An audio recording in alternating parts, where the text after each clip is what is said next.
Hey YouTube, quick video update of the tank now, what I'm running and how it's going on. If you remember the bubble tip anemone that I brought before, it's now split. Getting quite some size on it.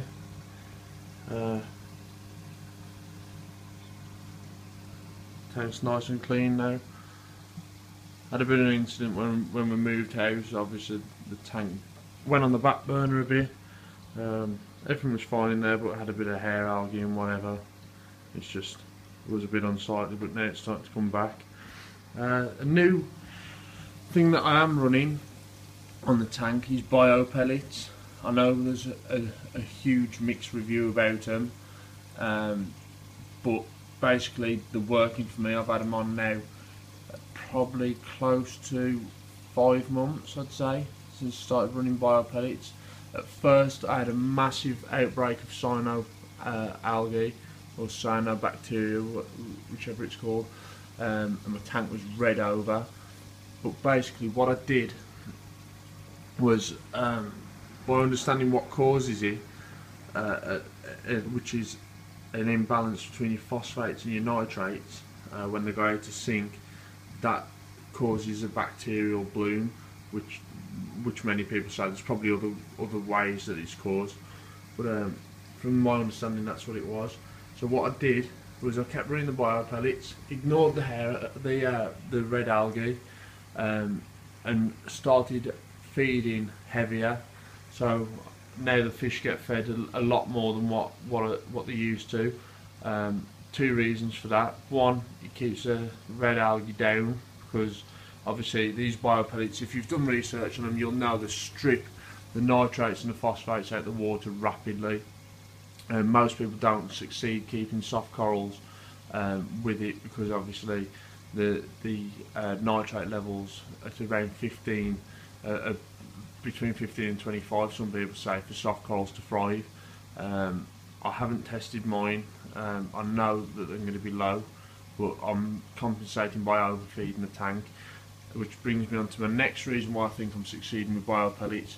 That's a NAC 7 protein skimmer. That is a huge skimmer for this size tank, but as you can see, it's ripping waste out of it. This was cleaned out yesterday, and obviously it's doing well at taking waste out of the water, and I think this is why I'm succeeding with my coral growth, is because I know I'm overfeeding my tank.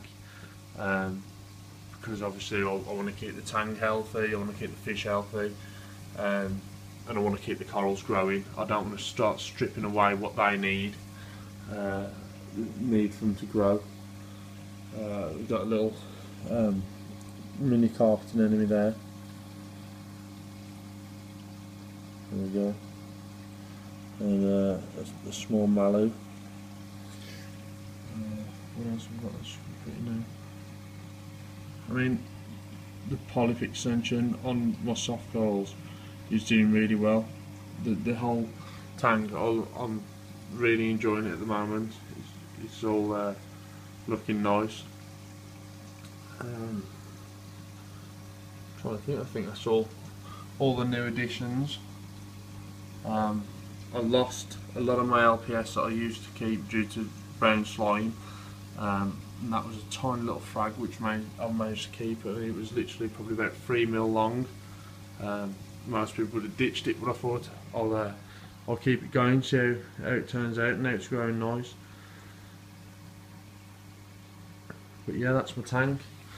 That's my sump. Nothing complex at all really.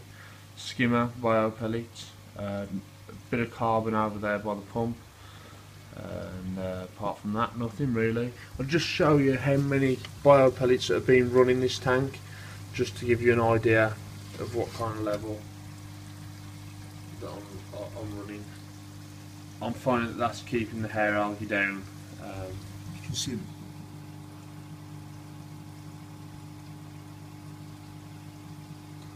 some people say it's too many, but with these things it's just add them as you go along. Start off with a very small amount of bio pellets, and then increase the mass to suit your needs basically. as I say, this tank I'd say it would happily support 8-9 fish, the way that my skimmers work and the bio pellets, but I prefer to keep it a bit lower stocked, just because I'm more into the corals and the fish.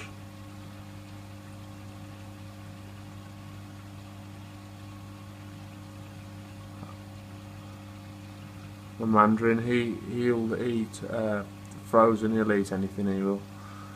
He's a really nice fish. I've had him probably 2 years now. He was tiny when I first had him.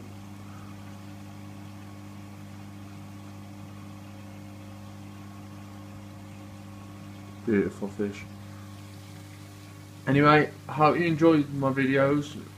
Please message me and ask if there's anything you want to know. Like many of you, very passionate about the hobby, yeah, basically that's it.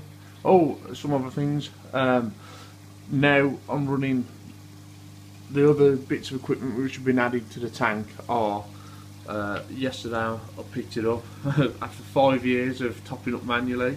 I've finally brought an auto top up, tons of osmolator. I'm not running ozone on it at the moment, for the reason it will kill off bacteria, which is what I'm trying to sustain in this biopellet reactor. So I've took the ozone off. What else? I've got the reef link now from Ecotech, so I can control my lights, my pumps, and the radions off it. The reef link's a really cool piece of equipment. I'll do a review on that. But basically, you can program your pump to all different times and all different cycles, which is really cool. But yeah, that's it. I've got a temperature controller now on it as well, which I've built. ATC 800 plus, excellent. It hasn't let me down yet. It's working really well. I'm really impressed with it. Hope you enjoyed my video anyway, guys. Cheers, bye.